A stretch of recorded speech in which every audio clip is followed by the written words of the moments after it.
right? So gold outlook, how do we trade this, and how do we trade this range bound na goldie? Okay. So first, fundamentals muna tayo, and yeah, there's no change about kung ano si gold right now. And the narrative is that it's still hawkish when it comes to rate interest. So either hold ng interest rate or rate hike pa rin, no?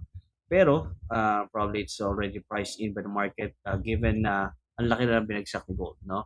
And as I always say, the market's always forward looking. So 1 hour ago, gold rise focused on US-Iran signals. Yeah, so gold prices rise in early European traders invest way big signals on US-Iran talks. And so there's hope for the US and Iran peace talk. And again, if the peace talk uh, went through, no, and nagkaroon talaga ng kwento, nagkaroon talaga ng agreement, no, gold might go up. But of course, it's been going on for the past few months, so um, maybe limited upside.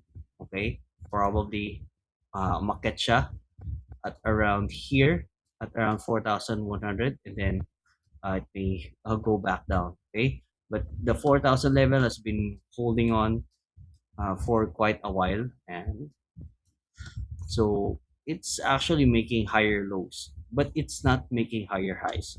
So what we want to see is that we want to see si gold na mabutas niya itong um, longer term trend na to, then starts making higher highs.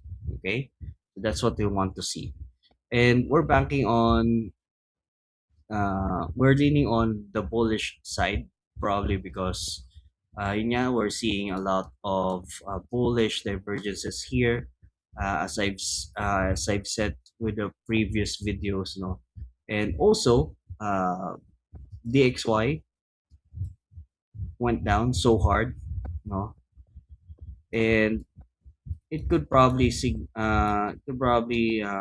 signaling some change of uh, change of the narrative, no.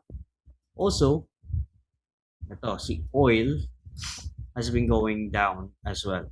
Okay, although it's angling up right now, but still, no, 1% as compared to before, it's around 96, no.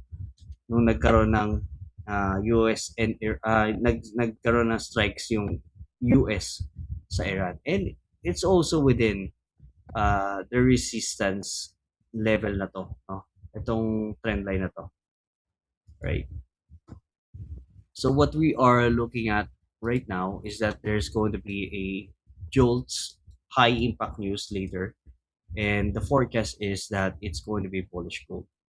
All right. So with those in mind, we are actively looking for buy opportunities. Okay. So uh, let's go down to the 15-minute time frame. So right now wala kasi talagang malinaw pa, no, na na direksyon. Okay, tanggalin natin 'to.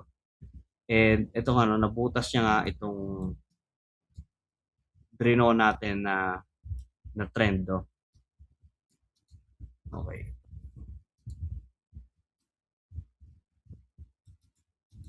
Yan. So we want to buy uh at around here, no. So since last night we are actually buying around 4,040 level. So if gold went down to 4,040 level, we're buying. And also, as I mentioned sa previous sa Telegram community, na 4,020 is the ideal buy zone. Because ayun nga, no, meron nga tayong higher highs dito, and it actually makes sense to buy there, right? So again, if gold goes back down to 4,020, is it bearish? I think it's going to be a buy area, no? Buy zone yan dito. So 4,020 is still valid, and if if we have a buy limit order here, we can target 4,070 since yun nga yung pinakamakunat so far. And we can put our stop at around below 4,000. It's going to give us 1:2 risk to reward ratio. So far, this is the ideal entry. Itong pagbili natin at 4,020 level. Alright? But if we are going to bank on the bullish side of gold, we can do a buy stop order. Okay, so we can put it around above 4,075 and then targeting for 120. Okay, so since yun nga yung pinakamakunat din, no? So the past few weeks, ito nga yung talagang binabasag niya, no? So those are the entries that we are looking at, and we are looking at the buy side for gold.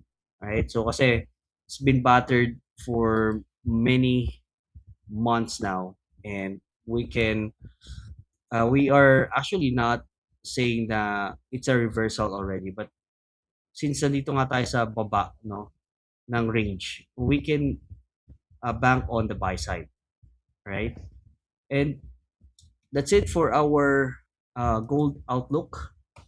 So because of the mixed signals, nagkakaroon niya ng upside itong si gold, and also hope, no, na it could probably break for 140, yung which is the longer term trend na bearish. All right, so for the trade signals, for the actual trade signals, this could be the trade signals if you're a position trader. And from here, if you were able to ride this, you can actually trail it. Okay, so you can check my other videos here and see how the trailing stops works. Okay, so I also want to invite you sa ating Telegram community where we provide trade signals as well, and also trade ideas. We also provide coaching sessions. So you can ask me there, ask me anything doon sa Telegram community natin. See you there.